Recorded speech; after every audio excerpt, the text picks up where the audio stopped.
The 10th working session, the subject is Future of Legal Education of the Next Generation Lawyer. I wholeheartedly welcome the chairman of the session, Hon'ble Justice A.S. Yoka, Judge Supreme Court of India, co-chairman of session, Hon'ble Mr. Justice Ujjal Bhuyan, Judge Supreme Court of India, and the speakers, Hon'ble Justice Sandeep Mehta, and also Mr. Kari, Bagui, and Professor Dr. Venkata, the Vice Chancellor, India International University of Legal Education and Research, Goa, and Professor Dr. Sudhir Krishnaswamy, the Vice Chancellor, NLSIU, Bangalore, and Professor Dr. C. Kumar, Vice Chancellor, OP, Jindal University. I request all the participants, please occupy your seats. Session is being started. I request Mr. Dubey, the member Bar Council of India. I request Mr. Tripathi, the senior co-chairman Bar Council of India, to give bouquet and shawl to the chairman of the session, Hon'ble Mr. Justice C.S.A. Judge Supreme Court of India. Please come. Please. Please.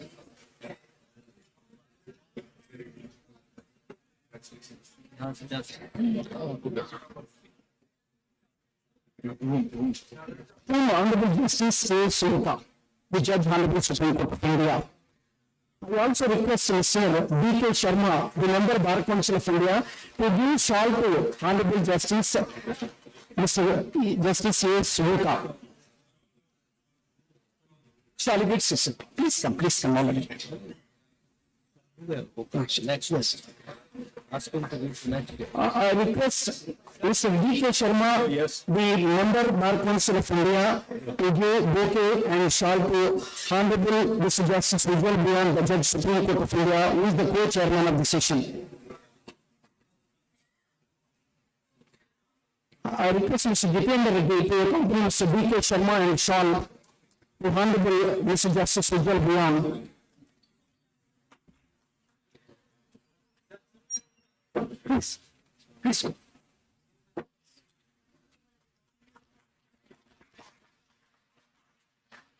I request Mr. Kondareddy, member Bar Council of Telangana, and also the another member, the MS Paul, the chairman, Uttarakhand Bar Council. Please give bouquet and also shawl the honorable guest, Mr. Honorable Justice Sandeep Mehta.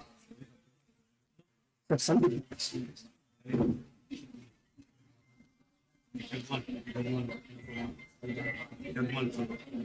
Jagmal Chaudhary. I request Mr. Jagmal Chaudhary to also please come and honor the guest of the session. Which guest? Please come.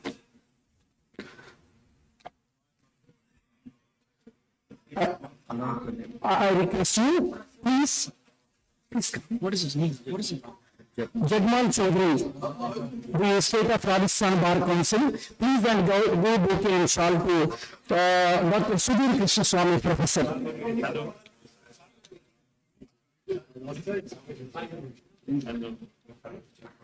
I also request the Vice Chairman, the Jharkhand Bar Council, Mr. Shuklaji, to also accompany Mr. Jagmal Chaudhary and shawl to honorable guest.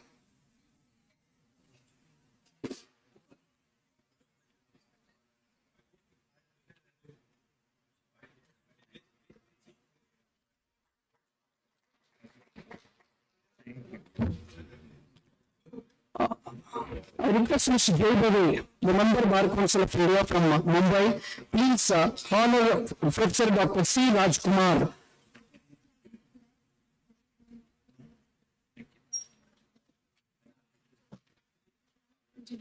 With bouquet and shawl. Please come fast. Yes.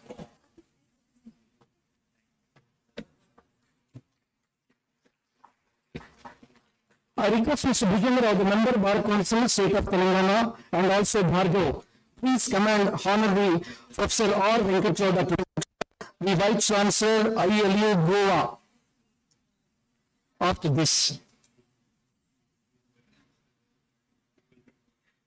And also requesting Mr. Giridhar Rao, the Senior Member Bar Council of Telangana, and Pratap Reddy, Member Senior Bar Council of Telangana. Yes. Yes. Okay.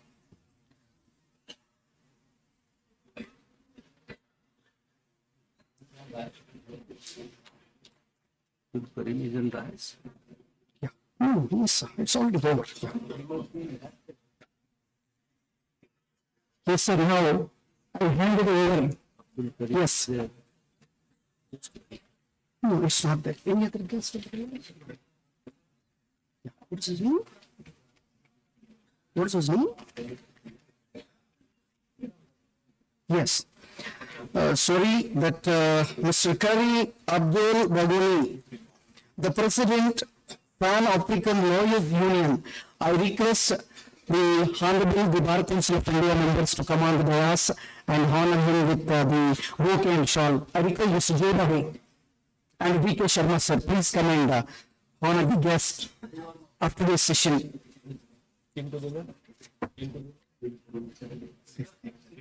Please come.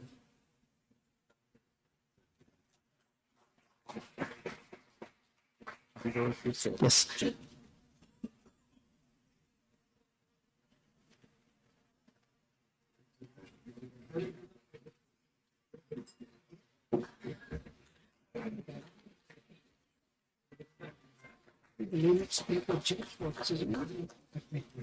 Which department? Sir, I welcome the Attorney General of India, Sri Venkata sir, for this session, and also Hon'ble Justice Sri Kari sir, the Judge Supreme Court of India, and all the foreign delegates. I hand over the session to organize and also conduct and supervise to Hon'ble Mr. Justice U.S. Voka, Chairman of Session Judge Supreme Court of India. Good morning. I must begin by saying that I am here not as a judge of the Supreme Court of India, but as a student of law, and I have some connection with the legal education because I am connected with some of the law schools in India.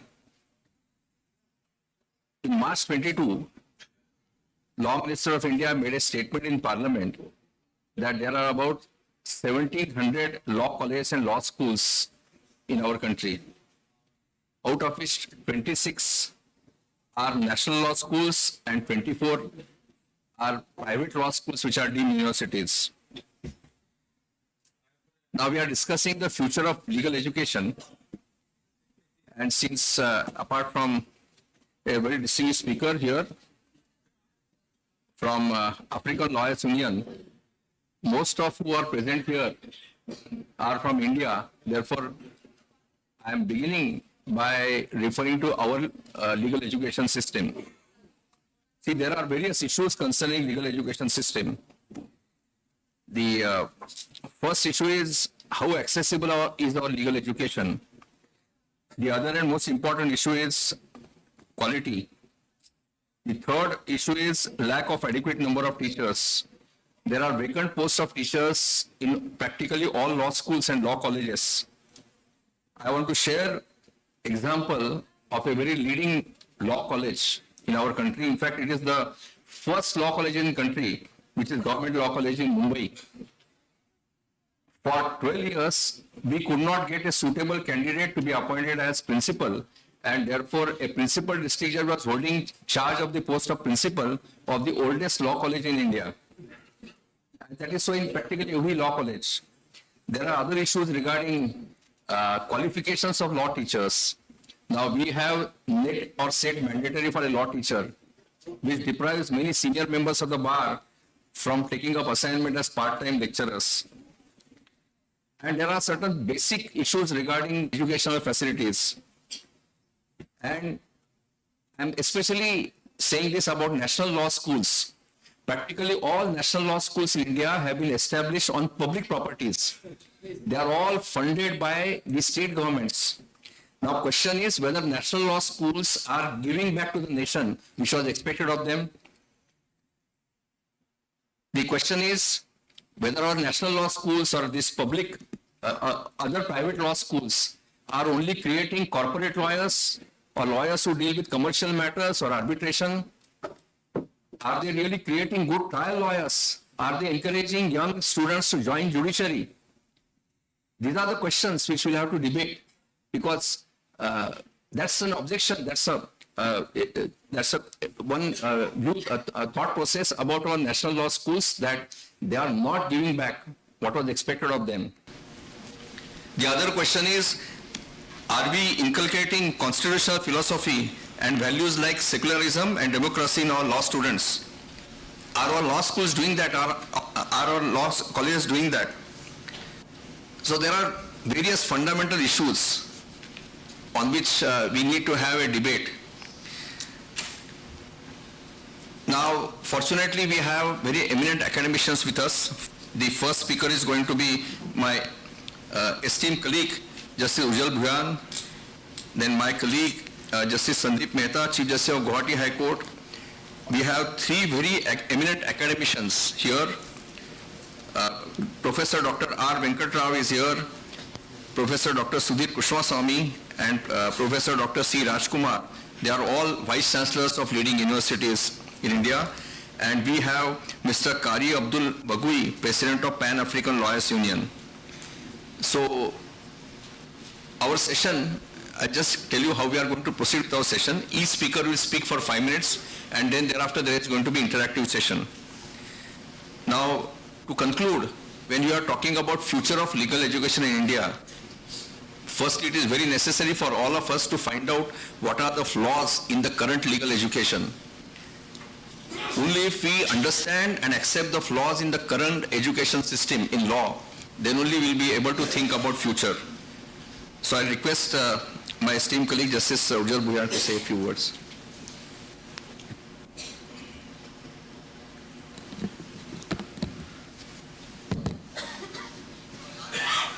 Good afternoon, everybody. My esteemed colleagues on the bench, Justice Oak, Justice Karol, Chief Justice of the Gauhati High Court, Justice Mehta, Learned Attorney General of India, Mr. Venkata, distinguished panelists and Bar Council members from all over the country.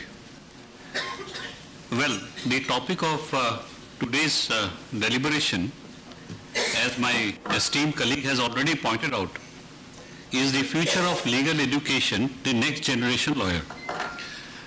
At the outset, I must say, when we studied law or when we enrolled ourselves as law students, if we compare the situation then and if we compare the situation now, I must admit that there has been a fundamental shift in the quality of legal education. That we cannot deny. From part-time legal education, we have come to full-time legal education. And if we look at the composition of the CLAT selected candidates, we will come to know that law is being offered or is being as the first choice of very many meritorious candidates. So therefore it becomes very essential that when we have a pool of meritorious students, future lawyers, we need to have an audit as to whether our legal education is on the right trajectory. As my learned brother has very rightly pointed out, highlighted certain lacuna in the legal education system, I must also point out that the national law universities were set up with definite objective in mind. Now it's time to look back and take a realistic assessment whether the objective has been achieved. I am told, I am not privy to that Professor Madhav Menon, who himself was the architect of the National Law University structure, had expressed his disappointment the way NLUs are progressing. But nonetheless, it is, I must admit that many of the new generation students studying in the law colleges are far more meritorious than what we were at our stage when we were in the law colleges. Having said that, two issues I must flag. And this, I believe, is very important. One is we are every day saying about mediation, arbitration, alternative dispute. Are we doing enough? Are the legal curriculum being modified or tailor-made or customized to ensure a settlement culture? Settlement culture cannot be developed overnight. We are saying mediation, mediation, mediation. A lawyer who is steeped in adversarial litigation, it will be next to impossible for him to shift over to a settlement culture. Therefore, it is very essential that this element of settlement culture is inculcated into the young minds when they are still in the law colleges. This is one area which I think some attention needs to be given. And the second is the corporatization of law. I had seen it both in Bombay as well as in Telangana, Hyderabad, about the corporatization of law. Now this has got a direct nexus with the corporatization of the legal education. What has happened is that because of the corporatization of the legal education and consequently our justice system, the common man, the last man, the proverbial last man whom we talk about, is squeezed out of the system. I would say he is thrown out of the window. There is no place for him. The high fee structure, the repeated matter, you will find all down the line from NCLT to NCLT and NCLAT to the Supreme Court and go back for, there is no place for the, so therefore, as my esteemed brother had rightly pointed out, we need to take a pause and see where we are heading. Law is for the common man. Law is for liberty. Law is for, as my brother has pointed out, democracy, which are essential features of our constitution. Are our young future lawyers imbibed with this philosophy, imbibed with the constitutional philosophy, so that they come out as better informed or better informed lawyers, as better informed citizens?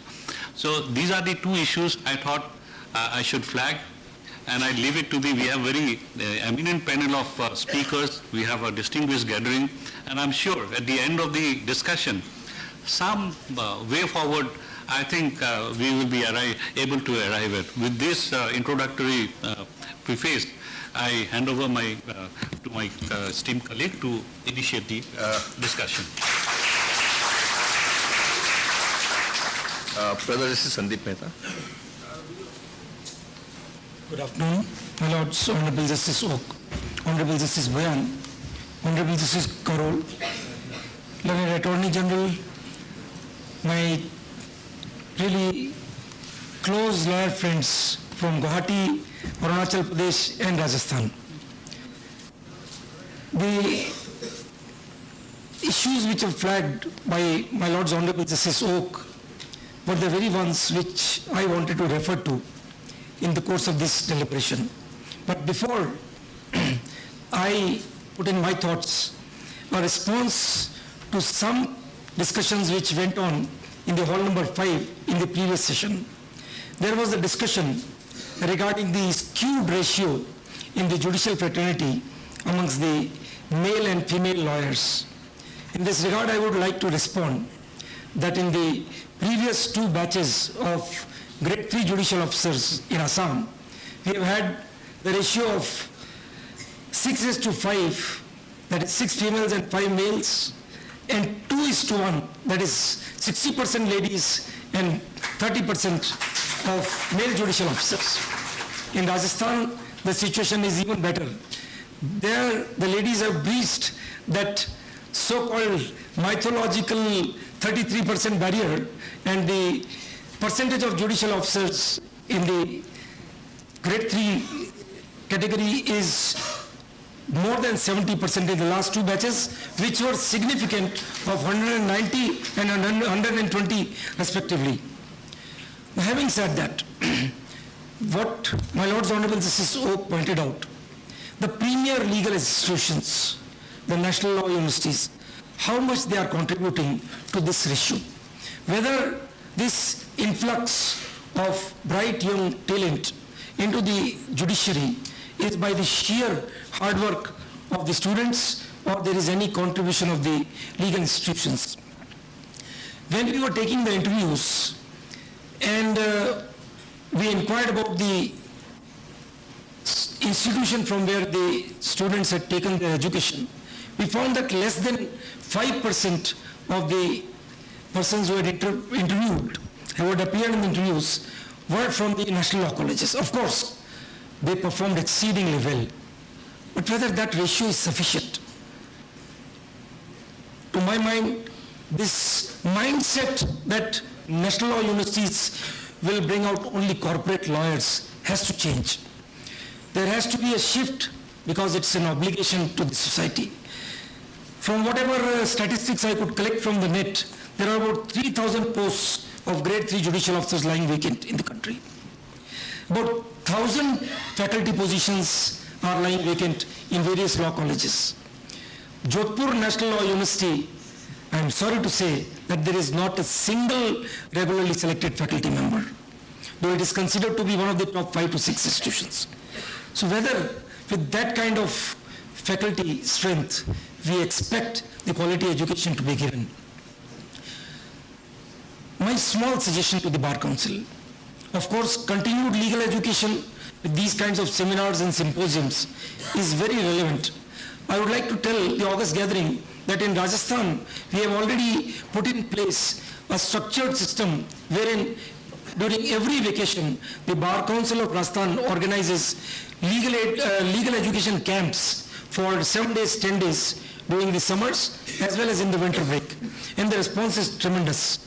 Lawyers who have practiced about 7 years, they are allowed entry into that legal aid training program.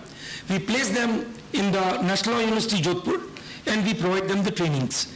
So that kind of structured training to lawyers is very essential to sharpen their skills. And this should be incorporated in every state. That is what my suggestion is.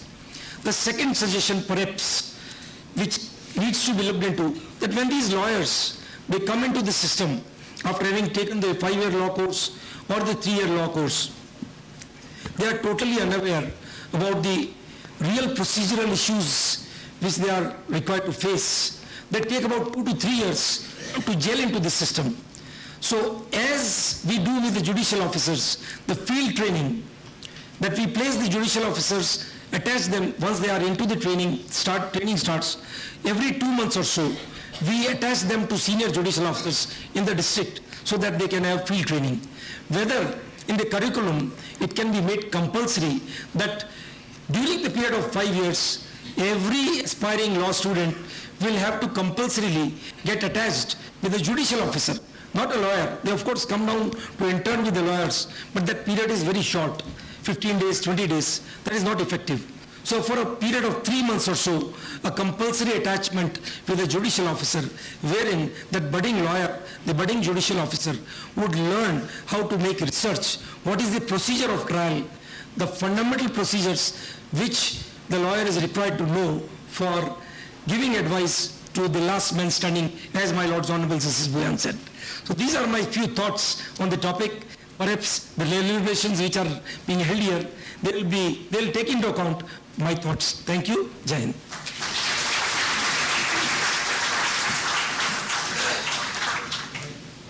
We have with us 3 very eminent academicians. So I want to start with Professor Dr. R. Venkata Rao, who has such a huge experience of academics. I just want to bring best out of our speakers, so only a few things I want to say before you start. 2 years back, I had been to a small town in Karnataka as a Chief Justice, so there was a small law college there. Students wanted to interact with me. So I met final year students, and I asked questions to some of the final year students that what they propose to do in future. At least half of them said, I talked to about 15 students, half of them said that, sir, we want to become trial lawyers on the criminal side. There are at least 5 who said that they want to join judiciary as a civil judges, maybe as a district judges, and 5 were undecided. During last few days, I had occasion to meet 4 or 5 students of national law schools who had just graduated. At least 3 of them answered my question by giving a very peculiar answer. I was taken aback. The student said, "Sir, I intend to start my own startup." I was taken aback. I said, "What is startup?" The student clarified that I want to start my own law office. So is it that our National Law School students are looking upon profession as some kind of a commercial venture?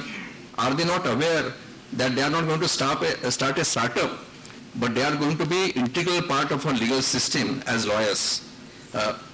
Yes, Professor, please. Sir. One moment, sir. Yes, of course. Just one small information I'd like to put in. The Maharashtra National Law University in Nagpur has started a course, subject to confirmation by my lords, which is BA LLB, Honors in Adjudication and Justicing. Perhaps we need more of these courses.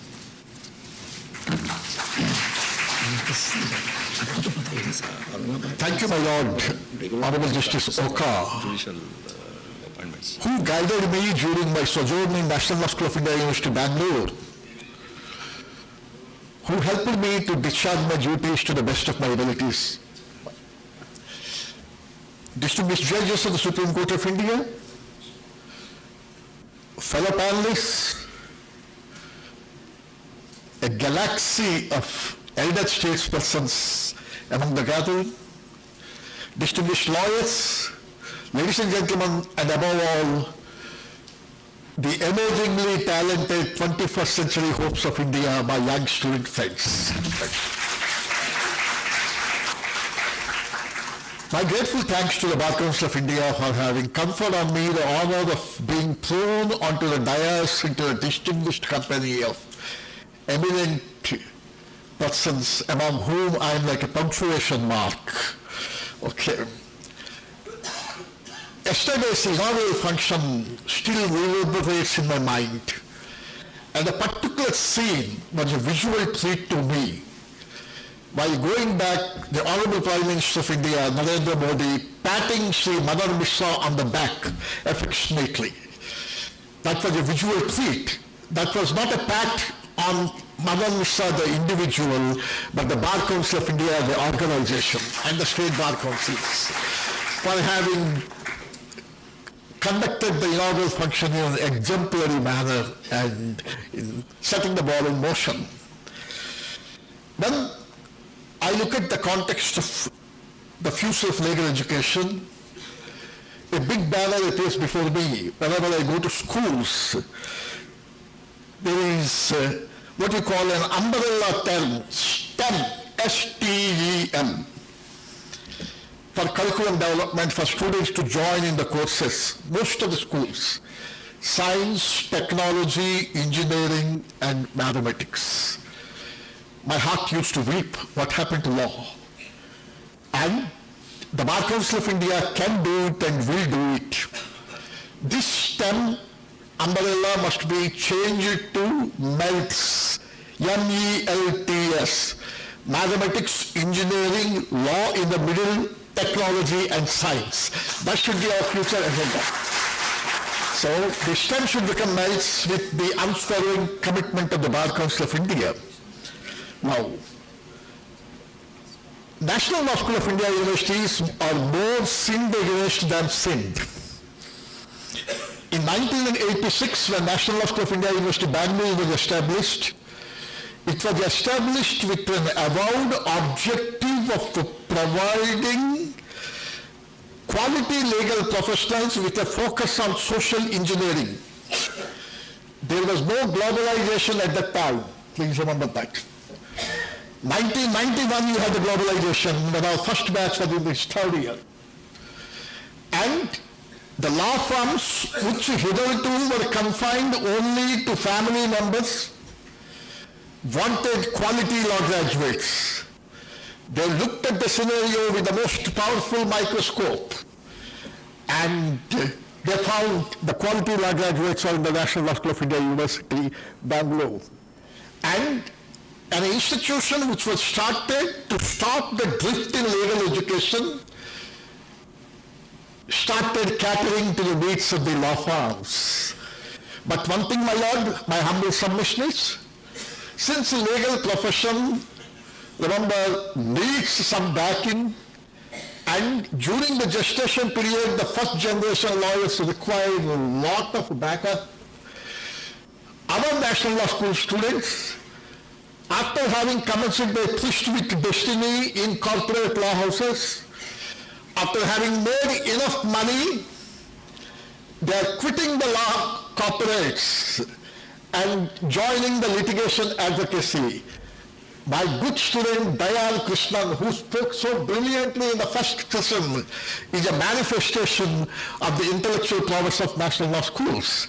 And I always used to say, in the Supreme Court of India, when the ilks of late lamented Sholi Shorabji, Fali Nariman, and others are handing over the baton would be collected by the alumni of different National Law Schools in the litigation advocacy.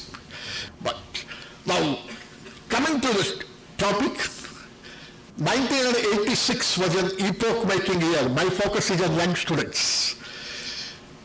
A jewel in the crown of legal education was established in National Law School of India, Bangalore. And my Lord had said, today we have 26 law schools.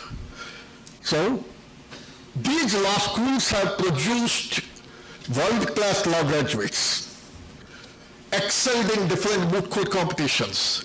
And during my 10 years alone in Bangalore Law School, I found in every batch more than 10 students used to reject seats in IITs, All India Institute of Medical Sciences, and join in National Law Schools. It was no more a default option. By choice, they used to join. And it has contributed. But that is what our Honorable Prime Minister says, India, 1721 law colleges are Bharat. So, if you think about the future of legal education, what is that you are supposed to do? When the world is becoming small, you cannot neglect the quality legal education that is being offered in national law schools. And in future, what we are required to do is to prevent the stagnation of national law schools, the most important point. Have national law schools reached a point where there is stagnation? And to compete with quality law graduates, what are the things required to be done? My young friends, for your benefit, please read the book Tomorrow's Lawyers by Richard Susskind, which will be an eye-opener to you as to what will be the openings in 21st century legal profession. There must be focus on technology and law.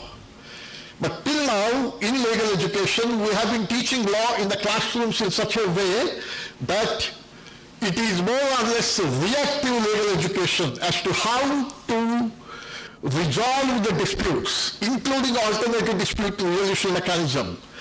But we have never taught to dispute avoidance mechanism.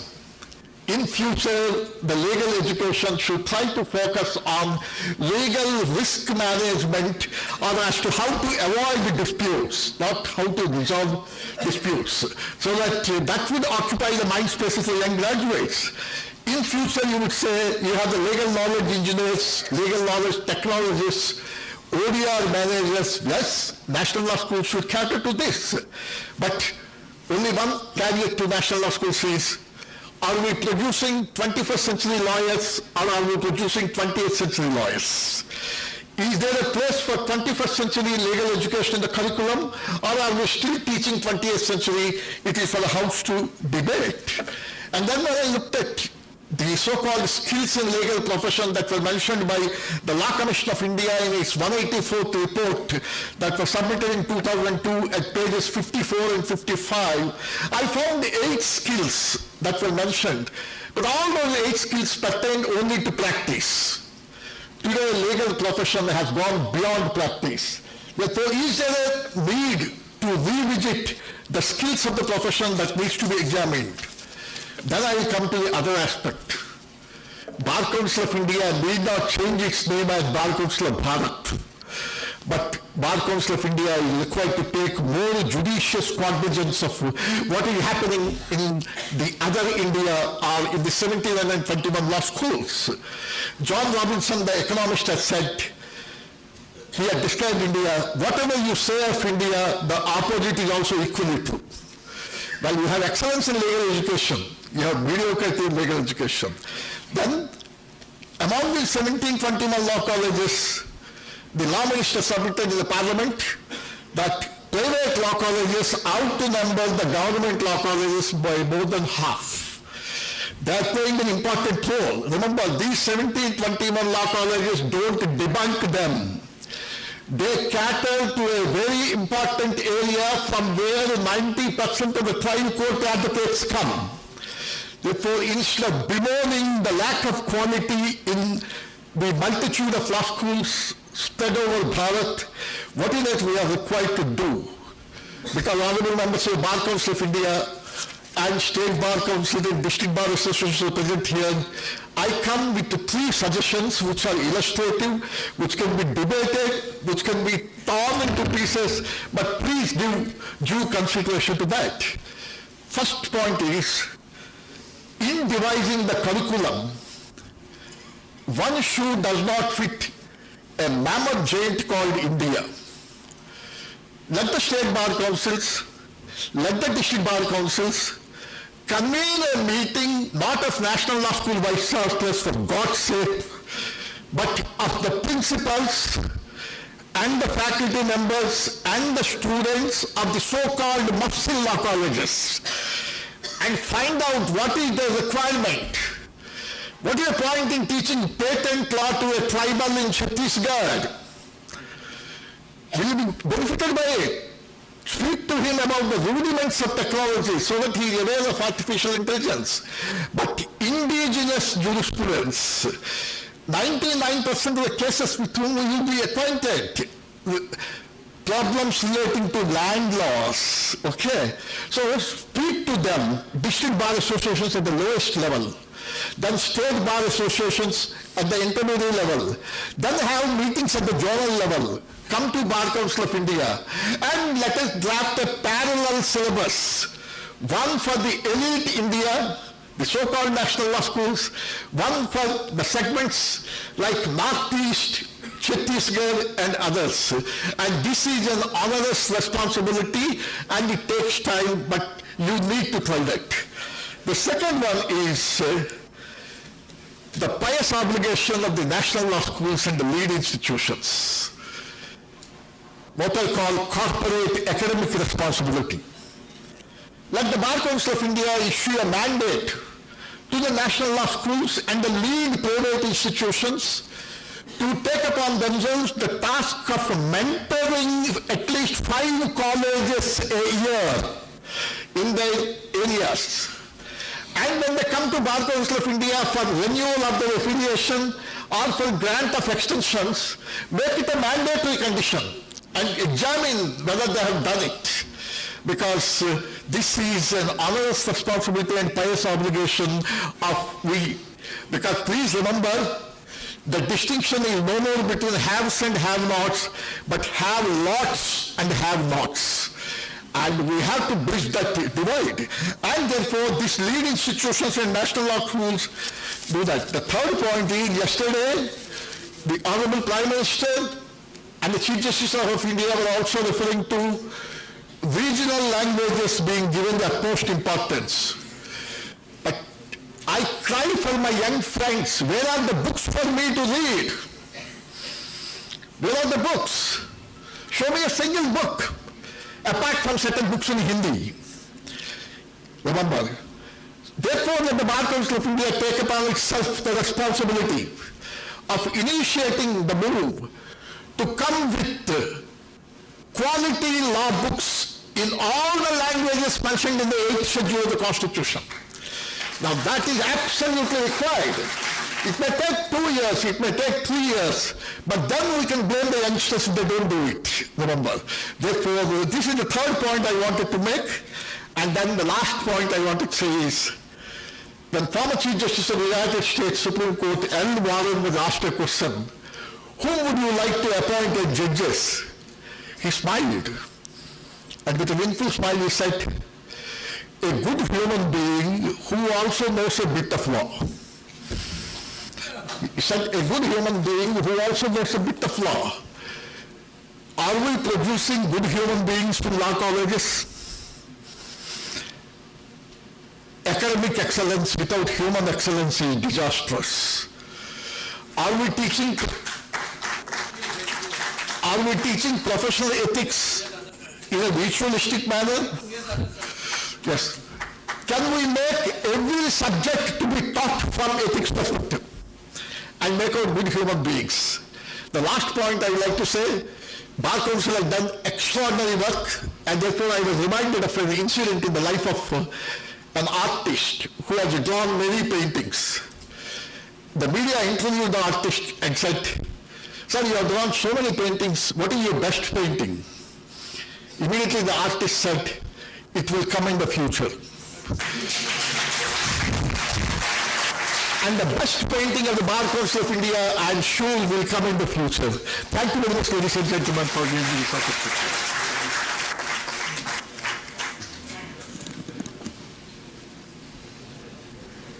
Thank you, Professor Venkata. Good point you have taken about law schools mentoring various law colleges in India.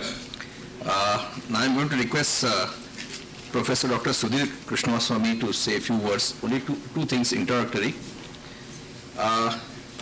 I said something about law schools not generating judicial officers, but I must say about Bangalore is slightly different, not because I have affection for Karnataka, but practical reasons I am telling you, that Bangalore Law School has during last 10 years, has given good judicial officers to us. In fact, the President Registrar General is your alumni. Yeah.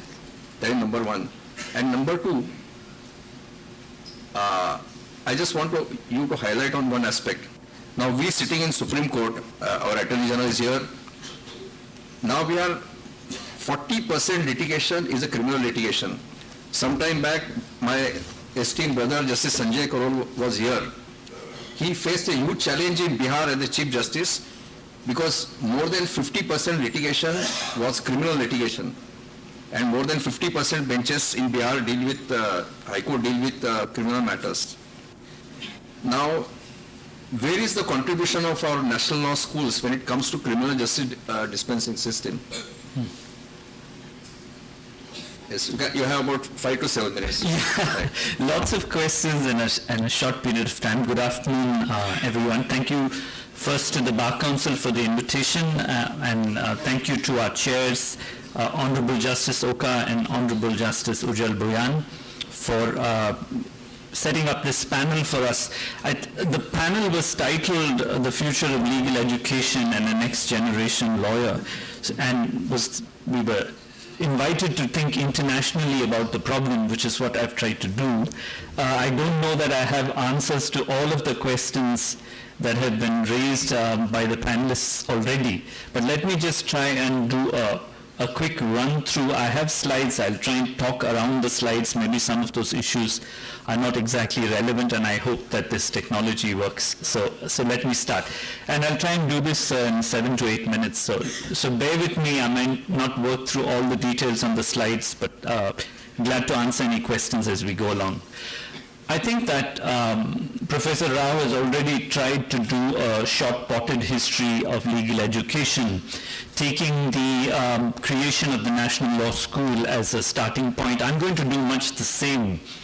What was tried in 1988, and I put Professor Menon's photograph above two others, Langdell and Roscoe Pound, is he tried to respond to two problems that they raised.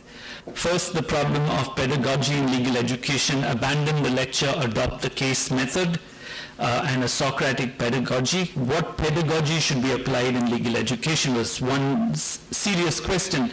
Legal education in India was primarily based on the lecture method, and that changed in 1988. There were schools that were already doing versions of the case method, so I don't want to take it away from them, but NLS adopted that as its primary investment.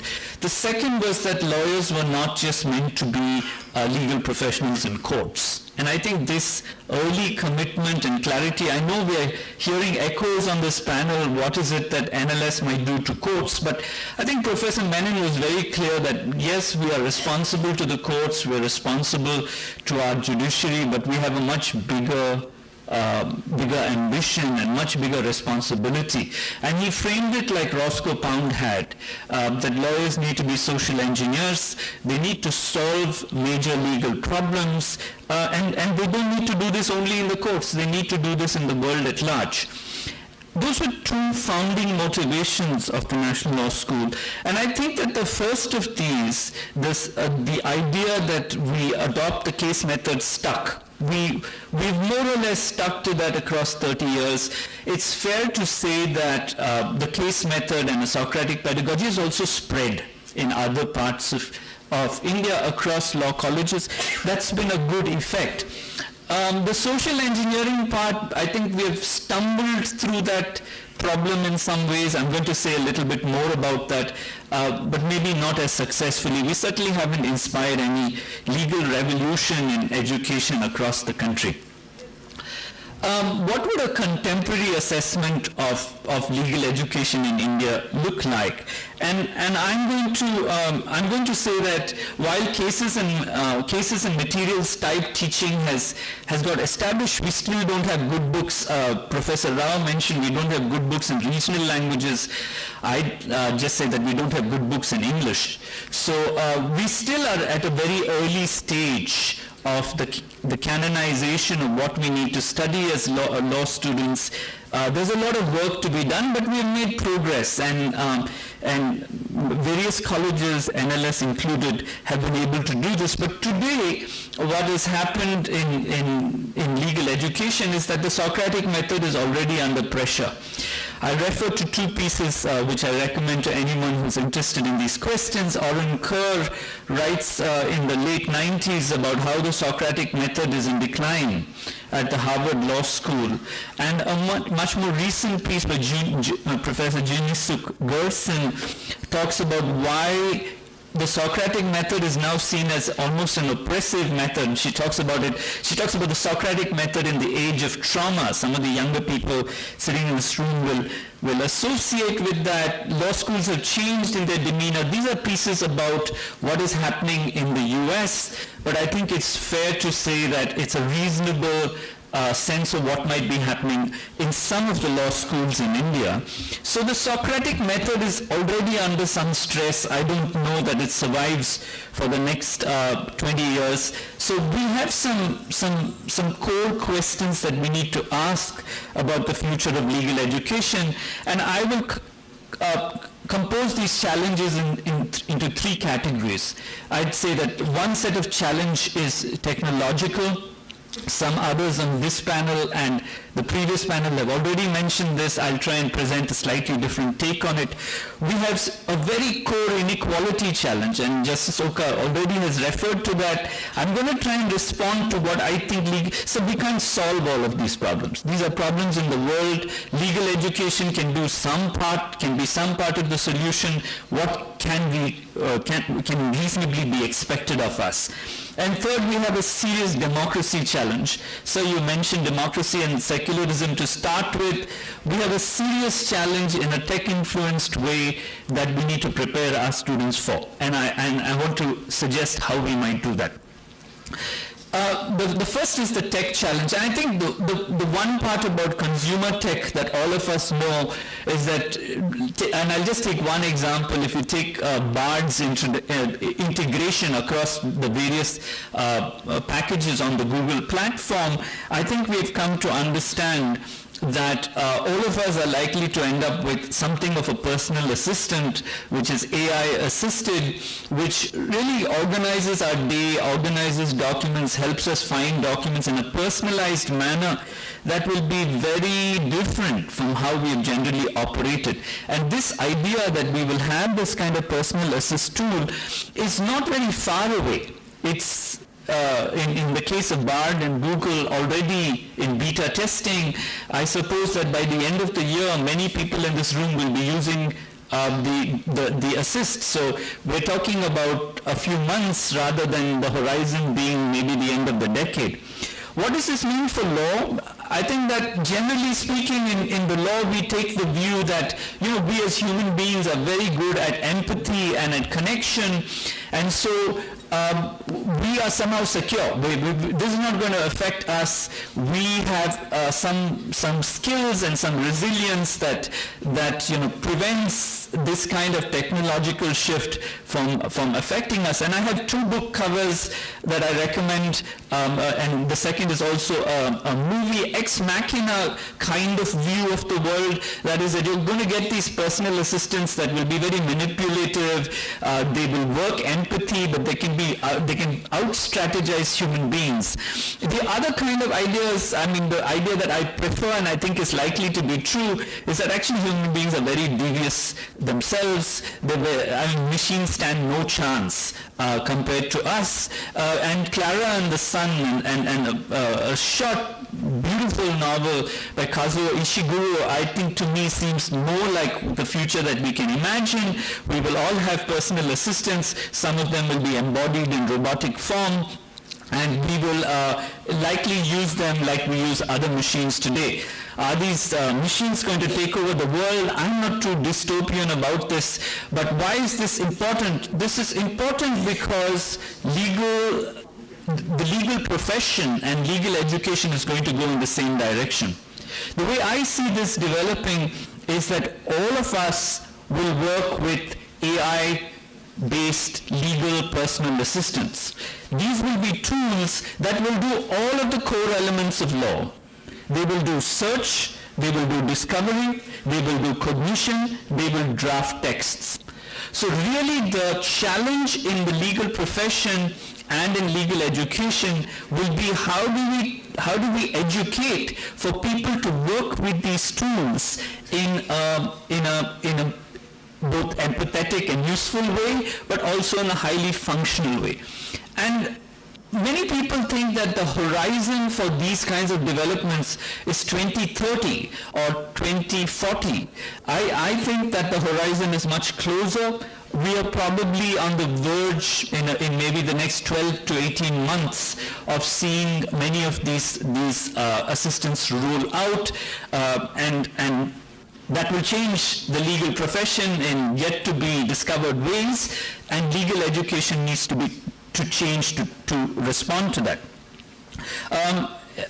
Are these all tools, sorry, I'll just go back to say, are these all tools in the West? To a certain extent, yes. The biggest is Harvey AI. Harvey is a US-based platform. There are others like DraftEasy, but there are others that are in India and already being tested out. I've just put two up, sir, and I don't know what startups you were talking about, but I'm glad to say that it's my students who run these startups, and these are the most exciting new initiatives in technology. NLS students are at the forefront of this, and I'm very proud of it because I think that this is where the law is going, and I say to an audience like this, whether you like it or not, the law is going in this direction. We would all do well to learn and to adapt to these technological changes as quickly as we can.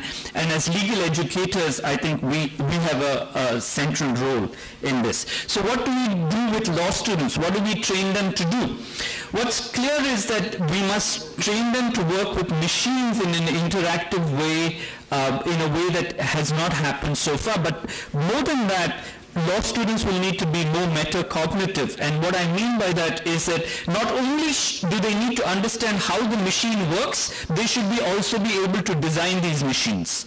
They should know how to code these machines. They need to know elementary coding, all law students. They also need to know how to work with these machines as application interfaces. And so legal education has to train students to be able to do these things. We know that the ChatGPT style prompt and answer model is very close to a Socratic model of education. In the Socratic classroom, we ask questions, we ask our students to respond, and we try and learn in that way, in a collaborative way. In a striking sense, the new early AI assist models are all like this. You ask a question, you get an answer, you ask another question, you get a more refined answer, and so on. So I don't see the Socratic model coming under pressure by these new forms of personal assist AIs. I see them as complementary. So my sense is we're reasonably secure in pedagogical method. We're on the right method. We just have to use a lot of new technology to do this. What is the long-term future of all of this? The end of lawyers has been predicted for a long time. Richard Susskind, which you also mentioned, sir, predicts the end of lawyers. I'm not so sharp about my conclusions, but the class of 09, and I'd recommend to all the students who anyway are on streaming platforms all the time to watch the class of 09, which is on various streaming platforms, because it's striking in that it just doesn't talk about the replacement of the lawyers, it talks about the replacement of the judge. And in criminal trials, and done in, this is sort of a streaming video series, but done so well that I would recommend to all of you to watch it, to just get to be able to anticipate and imagine where the law will be. It's set in a future. How far is that future? I would say 2035, and we'll be in very good position to have very strong decision assist models in the adjudication context.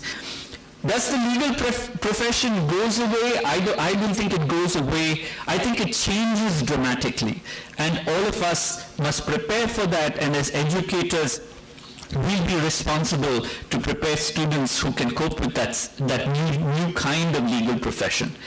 We have a core inequality challenge in the country. I think those of us who know and the world more generally, we know that Gini coefficients across the country have gotten worse.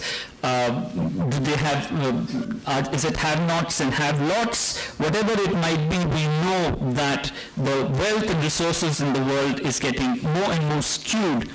What can law students or what can legal education do about it? Clearly we must think conceptually about equality in clearer ways and make our students aware of what is happening in their world, and so must embrace a much more fully socially inclusive vision of what legal education must be. And here I want to resist an argument that I see a little bit on the panel, but more generally, I don't see the National Law School or the National Law University system as being somehow less inclusive. I don't see that. In fact, my distinction between legal education generally and legal education in the NLUs is that we have broken one of the central pillars of the legal profession, which is that it was a hereditary profession for the most part. And the National Law School and the National Law Universities changed the hereditary character of the legal profession. And by bringing a range of fresh new social groups into the legal profession, I think we have done the profession and the country a great service, and I own that. I'm not at all apologetic about that. We must continue to do our job. We are highly selective institutions because we're meritocratic. We're not selective because we're nepotistic. We don't have a nepotistic selection rule. So is that the job we should do in a sense? In an inequality sense, we must respond by including the widest social groups that we can. And sir, at the National Law School, but you have not been here to see it, but we have done that. We have grown from 880 students to 300 students each batch, and we have implemented an inclusive agenda that simply has not been done for the last 35 years. So that kind of agenda is crucial, but I suspect that as a pedagogical format, what is really critical is that we do clinical education well. And clinical education is not just about professional exposure, it's about social embeddedness. We need to put our students wherever they might come from in social contexts where they will gain the exposure and the values and the dispositions that will help them do real work in the world. I have one more slide and I stop. We have a core democracy challenge. A part of the tech revolution, I think, of the last decade and a half has been that we have a very fractured sense of the public sphere. We have high levels of misinformation and disinformation. which leads to low levels of trust in public institutions and democratic institutions. This, I mean, most people and the sources that I have on that slide, and I really recommend both the books, Democracy for Realists by Akin and Bartels, and Social Media Democracy, Social Media and Democracy by Nate Persili. I recommend both the books. They're focused on the US, but I think the biggest experiment on the disfiguration of democracy is happening in this country, and we need to take this really seriously. And as lawyers and legal educators, we need to figure out how we prepare our students to consume digital materials very critically. Now, this is a traditional role. Any liberal arts education does that, but in the context of new technology, we need to prepare them to deal with newer and newer forms of misinformation and disinformation on industrial scale. That kind of an ethos-driven education, one that's committed to democracy and to constitutional values, is critical, especially at a time like this where democracy is under serious challenge. So 3 challenges, and I have a soft conclusion. I've tried to sketch out where my position on all of this is and where our institutional efforts are focused. But let me just say by way of conclusion that the kind of changes that we will see in the first half of the 21st century, that is between now and 2050, will make the early Langdellian revolution, which is a good 150 years ago, seem really tame. By which I mean that the revolutions in legal education in its 200-year history will look really small compared to what is likely to happen in the next 10 to 12 years. So a lot of us in the education space have important work to do, and we will have a lot more gray hair on our heads trying to figure this one out. But it's an exciting challenge to confront, and one that we feel we should be on top of as the National Law School. So let me stop there, sir, and back to you.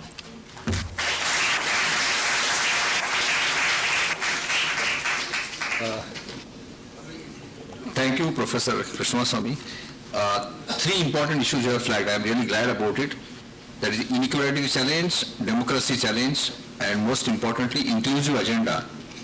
I think these are the 3 things which will tell us a way forward. Thank you for that. Now, before we go to our distinguished guest from Africa, I'll go to Professor Dr. C. Rajkumar. And Dr. Rajkumar, all of us,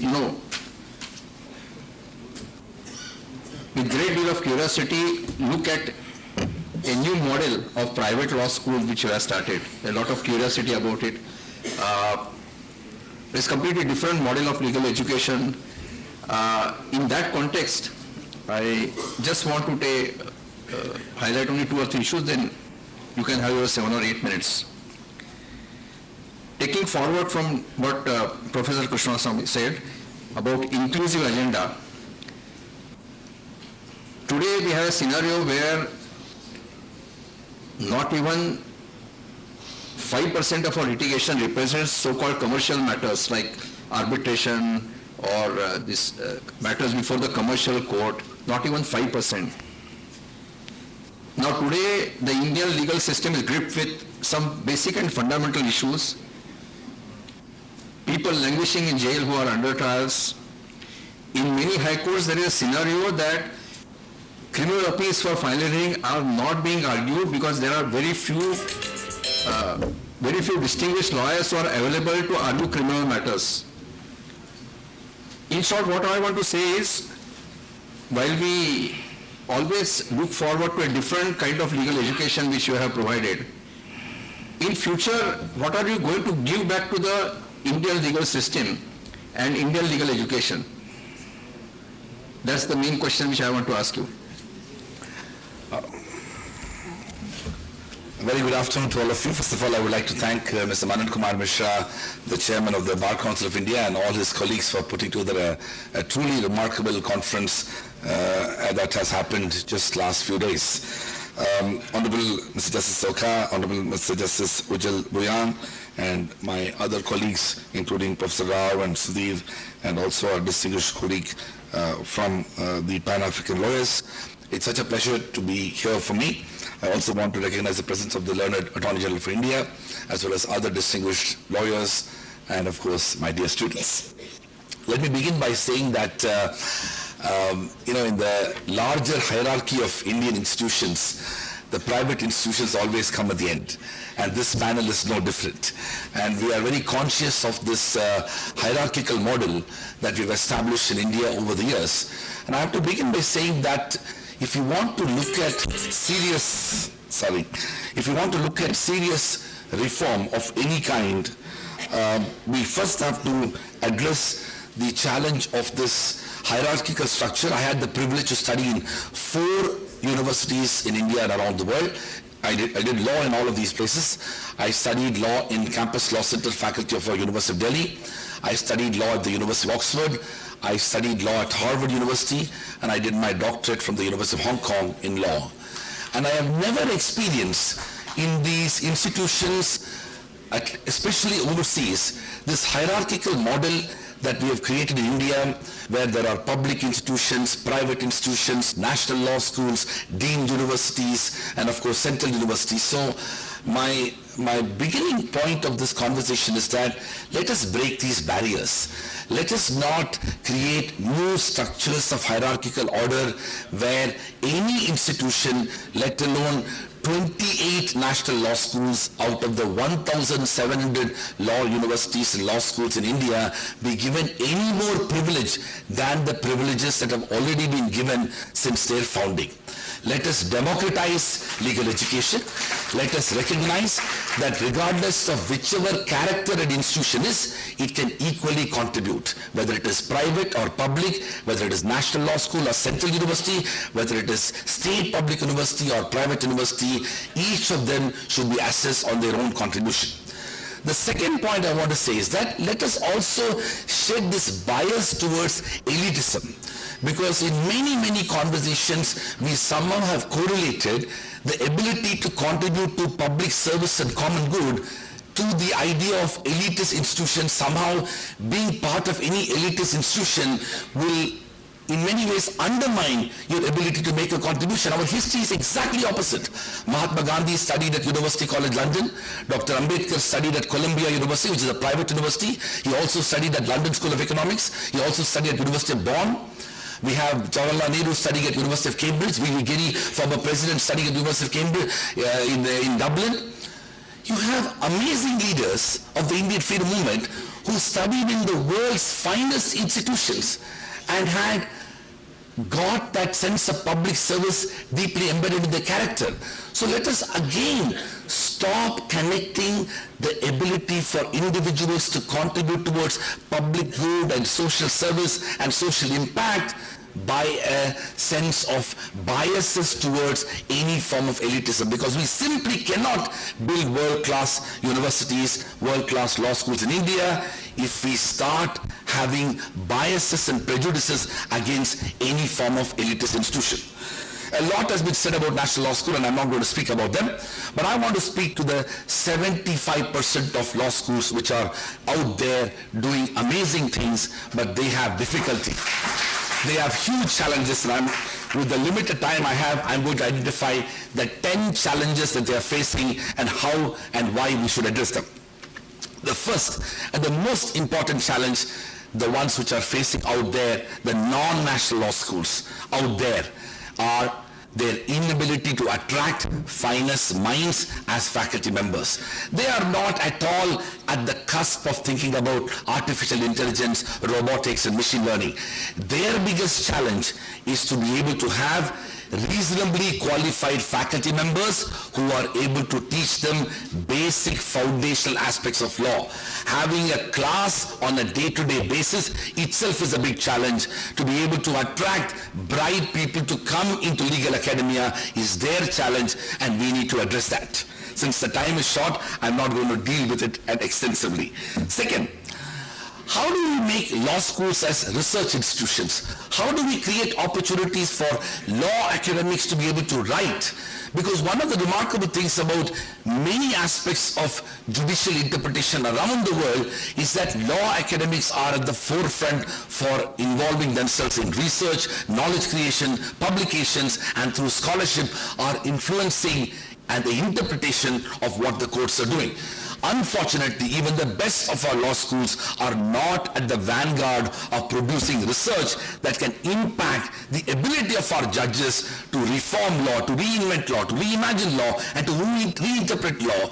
How do we build that? And that is the big challenge that the future of legal education will face.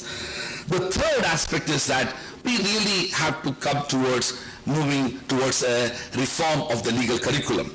Law curriculum needs to reimagine to promote interdisciplinarity. One of the big challenges of a 5-year law program, and especially in national law universities, is that these are single discipline institutions. We know that law, like many other areas, require a strong grounding and a continuous effort to understand sociology, political science, history, literature, economics, anthropology, philosophy, and many other areas. A single discipline-oriented approach towards legal education, I am afraid, has undermined our ability to promote quality education in law, and we need to address that. And law curriculum requires a fundamental reform with a deeper infusement of humanities and social sciences as a part of the legal curriculum. Fourth, we need to build deeper linkages with the legal profession and judicial fraternity. Unfortunately, the reality is most of our lawyers and judges have not been able to directly engage with our law schools, not just as occasional lecturers, but to be able to engage as professors of practice and to advance the thinking and thought process that ought to be built around legal education.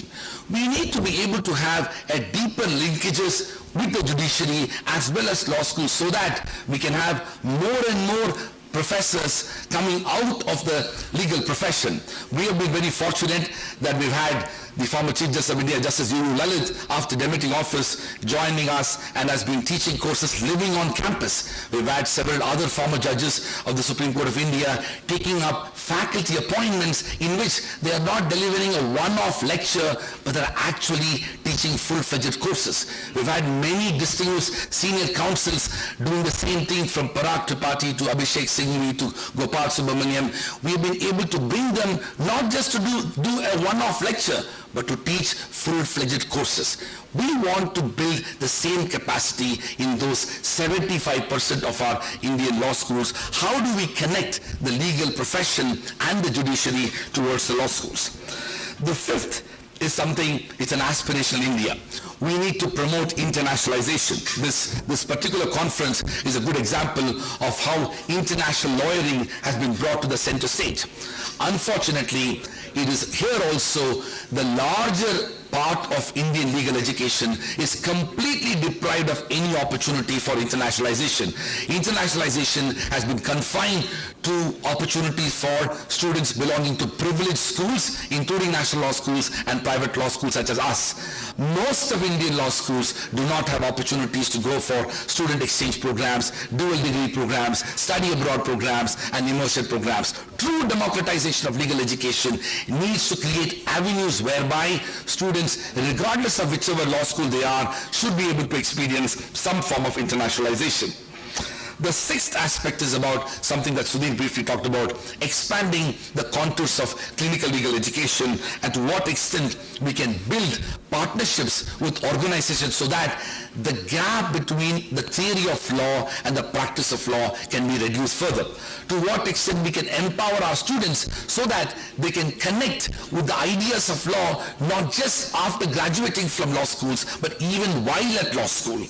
The seventh aspect is something that I am deeply concerned about, which is that law schools need to collaborate with the profession to promote continuing legal education. In fact, the Bar Council of India has provided a leadership role in recognizing the importance of continuous legal education for our lawyers. our law schools can be doing a much better role in collaborating with the state bar councils as well as the Bar Council of India, so that a robust national academy for lawyers can be created, so that capacity building in relation to new areas of law, new emerging areas of law can be worked together with the law schools.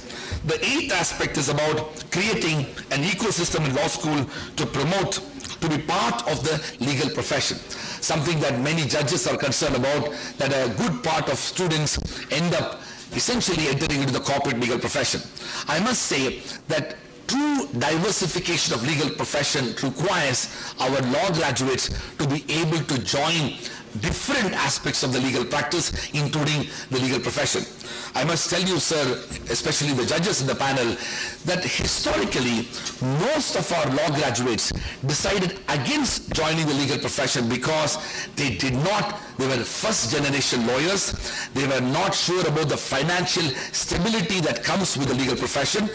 Many of our senior counsels historically were not prepared to pay them when they are ready to join, and all of us in law schools have gone through that exercise, and it is a well-kept secret. But things have changed. Two major changes have happened. One, today, most of our law schools are seeing a significant number of first-generation lawyers coming into legal profession with no parents or grandparents part of the legal profession. I'm happy to report that we are one of the larger law schools in India. Over 75% of our law graduates are first-generation lawyers. They are not part of their parents or grandparents are not lawyers or judges, and I'm very proud of that. That means these new generation of law graduates are going to change the contours of legal profession. They are going to be entering into different aspects of legal profession, and I also see that the younger generation of lawyers who have become now senior counsels have a much more mentoring and responsible engagement with juniors, and they are actually paying their juniors. This alone is going to have a positive impact and will address some of the concerns of our distinguished judges. The ninth aspect is that law schools need to persuade lawyers and judges to be able to mentor students. There is a huge crisis in our legal education system whereby our law students and law graduates, early law graduates, do not have mentors. The lack of mentors has also created a situation where many people are not unsure about the future of the legal profession, especially the first generation lawyers. The early years after graduation, especially the first 3 years into the legal profession, requires a lot of hand-holding and mentoring besides some form of financial support. I strongly believe that if we can create that model, we will find more and more young lawyers coming into legal profession as a choice as opposed to looking for other opportunities. And the last is about regulatory reforms in legal education. The Bar Council of India has in recent years made significant progress in recognizing the role of legal education, but also is conscious of the need to promote quality and excellence in legal education. I strongly believe that access to legal education is so critical because we simply cannot afford a situation where a large number of our bright students are not able to afford legal education. Sudhir and I both were Rhodes Scholars at Oxford, and we come from middle-class families in India, and I couldn't have gone to Oxford but for the fact that we got the Rhodes Scholarship, which was 100% fully funded scholarship. I later went to Harvard Law School. I did not spend 1 rupee there. It was 100% fully funded scholarship. I come from a middle-class family. My father is a professor, mother is a doctor, and I can tell you that a large number of Indian students are like me, and they need that support. And as a private responsible institution, we have created a robust scholarship scheme where over 60% of our students are studying at Jindal with some form of scholarship. We hope to increase that and expand so that access to education, access to legal education should not be an opportunity for creating new forms of classes of people who can't afford high quality education. In conclusion, I can tell you that the big changes in legal education and legal profession are not going to be shaped by technology. They are not going to be shaped by new interventions that are happening. They are going to be shaped by the foundational values that we ought to cling, which is to be be able to protect the democratic institutions, to be able to be deeply committed to justice and equality and non-discrimination, to be able to promote excellence, to be able to work towards inspiring our young people to make a difference, to be able to recognize the role of law as an instrument of social change and social engineering. When we do this, all other tools can be shaped towards achieving the objectives of legal education and legal profession. Thank you.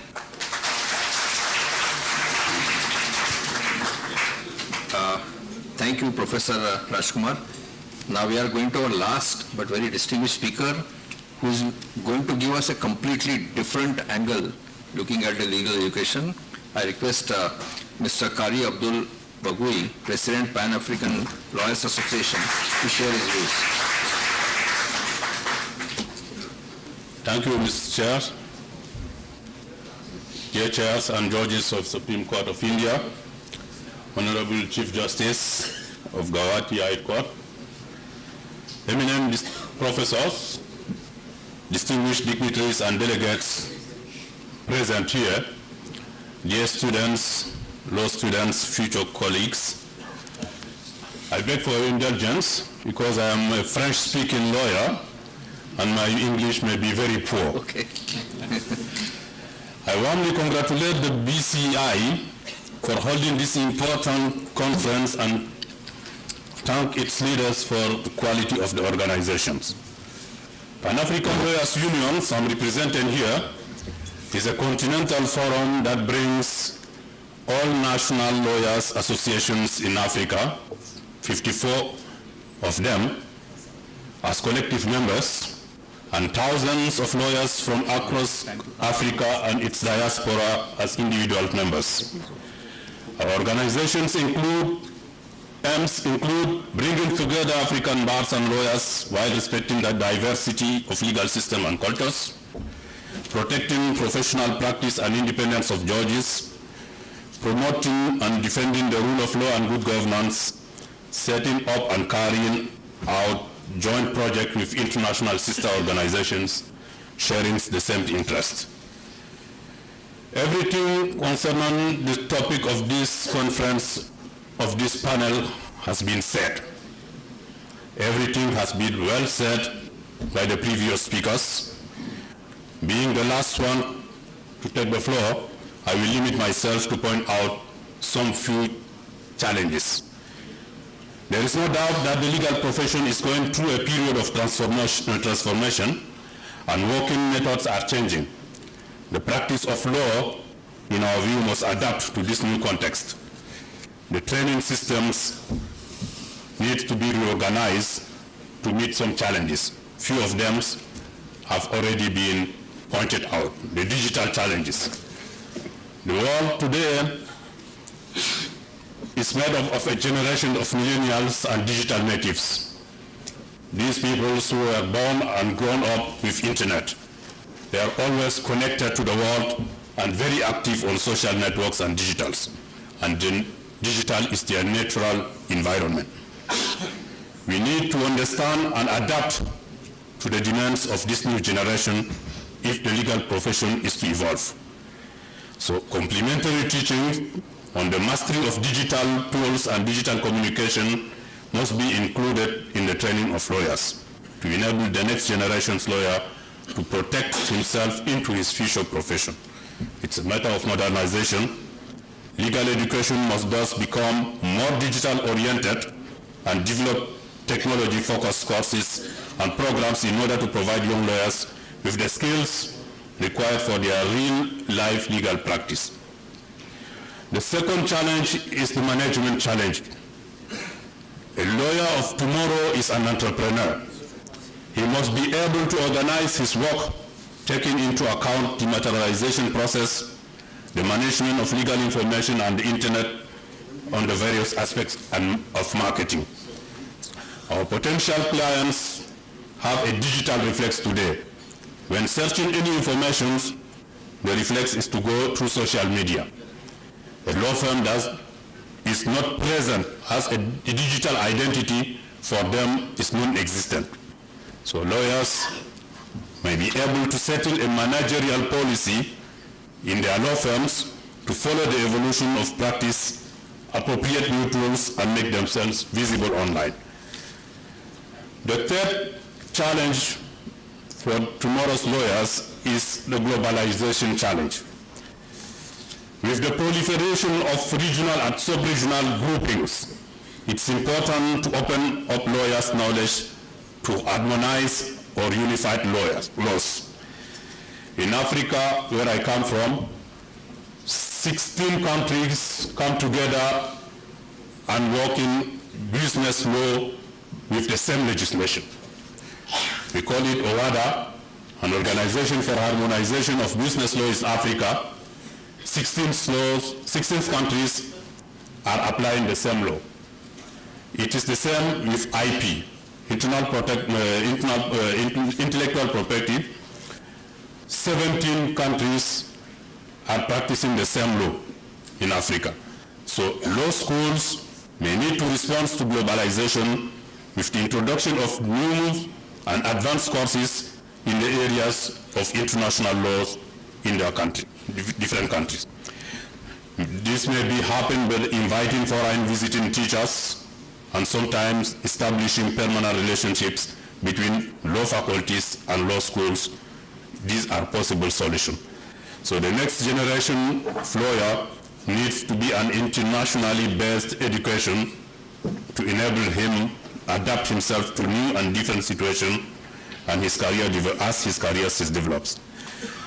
African countries are addressing these challenges in various ways, some directly from the faculties of laws and others in the law schools by developing continuous legal education programs that are being set up by the national bar associations. With these three challenges, we at the Pan-African Africans Union, we are sensitizing our memberships, international membership, to set up pertinent continuing legal program educations and to conduct by ourselves from time to time regional seminars on new trends affecting legal practice. With this, I thank you for your kind attention.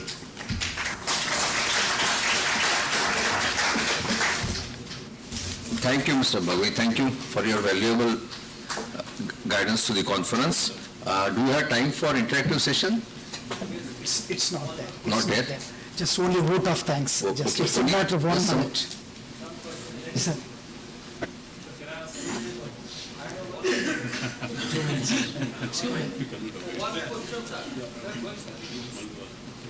None of the jurists and the honorable deputy persons have given answer of your question. Half of the litigations are fighting litigation under criminal justice system. Whether our present education system creating a good cross-examiner, how this problem is resolved? It's Sorry? Because we have to close at 2 o'clock. My colleague will just summarize for a couple of minutes.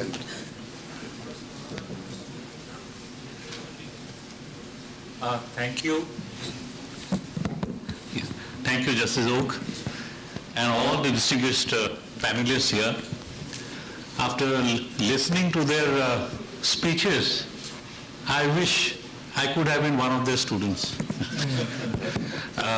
Really, they have thrown very much light on various issues. Certainly, we have and they have laid the roadmap ahead as to how we need to go from here. Certainly, we have covered a long distance. There's no question of looking back. We have to now look ahead. Technology certainly will play a role in justice dispensation, in giving impetus to access to justice. I fully agree with the observation that we should shed this one-size-fits-all approach. Different areas of the country, as vast as India, may require emphasis on different aspects of our legal system. I also fully agree that our legal system particularly the new generation law schools that we see, both on the private sector, on the public sphere, have very many challenges, including challenge to democracy, challenge to inclusivity. The product that we are looking ahead, they should have the sensitivity to understand the real India, that is Bharat. Only then they can be good human beings with little knowledge of law, and they will be able to contribute to our legal system. We must encourage inclusivity, that thought process, what our Constitution says. Ultimately, everything comes down to the Constitution. Our law graduates, those law students who come out, must certainly be equipped with technology, certainly should be equipped with all modern amenities, but at the same time, the human element embedded in our legal system and firm roots in our constitutional philosophy, that is equality, fraternity, justice-oriented, and democracy. These are all fundamental features of our constitution, fundamental features of our life. They carry with them as they move out of the law schools into the real life world. So there is no opposition as such to elitism. As one of the learned speakers have pointed out, we have many elitist institutions. AIIMS was set up as to be one of the finest institutions. So are the Indian Institutes of Technology, Indian Institutes of Management. So we have no issues insofar as elitism is concerned, provided it is elitism in the sense of knowledge, power of knowledge and the knowledge economy. We will have opposition to elitism if it leads to exclusivity. We will have no opposition to elitism if it includes all segments of our society and in turn leads to a better understanding of the diverseness, the gross inequalities in our society, which is increasing by leaps and bounds, the distribution of wealth, which is more pronounced now. If our students have a first-hand understanding of this as they move out from the law schools into the real world.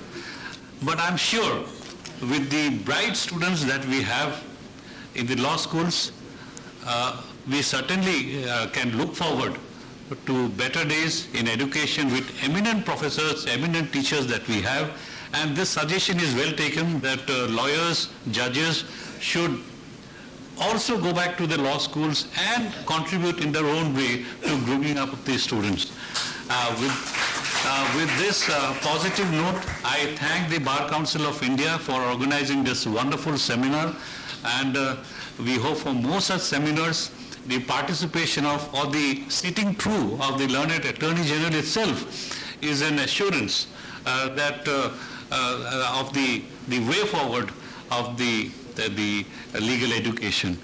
Thank you very much for the cooperation, and thank you once again, Bar Council, for organizing this seminar. Thank you. Now, vote of thanks for Mr. Jayant J. Bagui, Member Bar Council of India. I am thankful to Honorable Chairman of the session, Honorable Justice A.S. Oak, who is not only a chairman of this session but always being a mentor and support to the development of the legal education movement in the country. I am also thankful to Honorable Co-Chairman of the session, Honorable Mr. Justice Ujjal, Bhuyan, Judge of the Supreme Court. I am thankful to the Honorable Speaker, Honorable Mr. Justice Sandeep, Mehta, Chief Justice of the Gauhati High Court, for guiding us. I am thankful to Honorable Mr. Kari, Abdoul, Bagui, Professor Dr. R. Venkata, Professor Dr. Sudhir, Krishnaswamy, Professor Dr. C. Kumar, for guiding on this very important session. I am thankful to all the dignitaries in the audience. We are sorry that because of the constraint of the time, we could not entertain your questions in this interactive session, but definitely if any suggestions are there that can be considered by the Bar Council if they are sent to the Bar Council. Thank you very much, and this session is over. Thank you.